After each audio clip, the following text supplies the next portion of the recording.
Hello everyone, আসসালামু আলাইকুম। আজকে আমি দেখাবো দেশি মোরগের ভুনার রেসিপি। তো আমি বাংলাদেশ থেকে দেশি মুরগি নিয়ে এসেছিলাম, রাহা মুরগি। তো এইটাই আজকে রান্না করব। তো তোমরা সবাই দেখতে থাকো। এখানে আমি পেঁয়াজ হালকা ব্রাউন কালার ভেজে নিয়েছি, তারপরে এখানে আদা রসুন পেঁয়াজ ব্লেন্ডার করে নিয়েছি পরিমাণ মতো, ওইগুলো দিয়ে দিলাম। দিয়ে মশলাটা কষিয়ে নেব। তারপরে এখানে আমি হলুদের গুঁড়া, মরিচের গুঁড়া, ধনিয়ার গুঁড়া, জিরার গুঁড়া, তারপর দারচিনি, এলাচ, তেজপাতা, লং, তারপর একটা মিক্স মশলা দিয়ে আমি ভালো করে মশলাটা কষিয়ে নিব।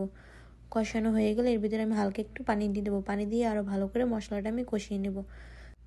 মশলাটা আমার কষানো হয়ে গেছে, এখন আমি মাংসগুলো দিয়ে দেব।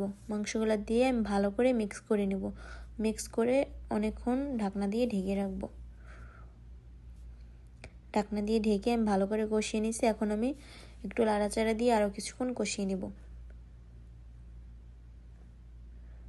এই তো কষানো শেষ। এখন আমি আর একটু নাড়াচাড়া দিয়ে তারপর এর ভিতরে আমি গরম পানি দিয়ে দেবো হালকা। তো আমার ভিডিওটা যদি ভালো লাগে থাকে তাহলে আমার পেজটা একটা ফলো করে দিও অ্যান্ড একটা লাইক করে দিও। তো যেহেতু দেশি মুরগি তার জন্য এখানে আমি গরম পানি ইউজ করছি। তোমরা চাইলে ঠান্ডা পানিও দিতে পারো, বাট গরম পানি দিলে মাংসটা তাড়াতাড়ি সিদ্ধ হয়ে যাবে। তো আমার রেসিপি যদি ভালো লাগে থাকে তাহলে তোমরা বানিয়ে খেয়ে দেখতে পারো। আল্লাহ হাফেজ।